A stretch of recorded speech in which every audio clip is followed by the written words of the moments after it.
Good morning, good afternoon, and good evening, friends.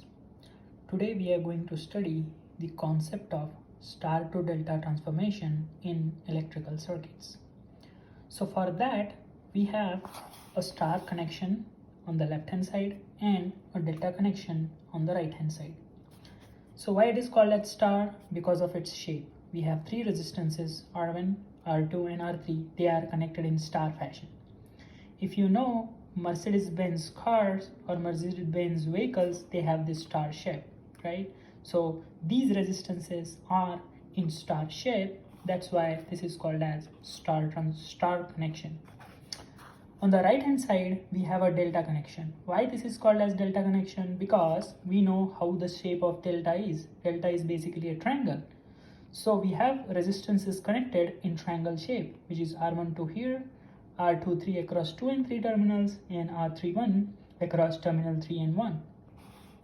If you see on the both sides, for the star connection and delta connection, we have terminals marked as 1, 2, 3 in clockwise fashion. On the right hand side also, in delta connection also, we have terminals marked in delta fashion, 1, 2, 3, sorry, not delta fashion, in clockwise fashion.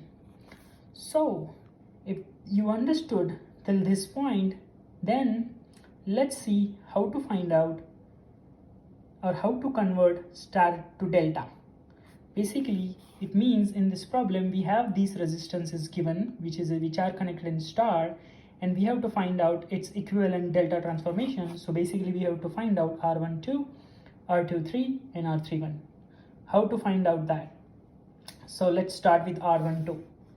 So for finding R12, it is very simple to remember. What you have to do is take the first number 1, so resistance 1, number 2, take resistance number 2, plus multiply this 2, R1 into R2, R1 and R2, and divide it by the remaining 1, which is R3. So basically how R12 is calculated is, R12 is connected in between point 1 and 2, right? So for point 1 and 2, which are the two resistances are connected in star, which are R1 and R2. So that's why we are adding those. At the same time, plus we are multiplying those and dividing by the remaining one. So to remember this, if we are finding R12, then we have to take R1, which is this, then R2, which is this, then multiply R1 and R2, which is this, and divide it by the remaining one, which is R3. Similarly, if you want to find out R23, how you would do it? So let's take first R2, add with the remaining one, which is R3, the other point, which is terminal point 2, 3, plus multiply these two, R2 into R3, divide by the remaining one. Remaining one is which point? 2 and 3 are here considered. One point is not there, so divided by R1. How to find out R31? R31 is, which are the 2 points we have? 3 and 1, correct? Because this is 3, 1.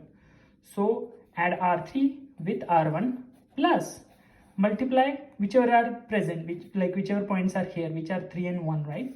So multiplied by 3, R3 into R1, whichever these two resistance are there, multiply those.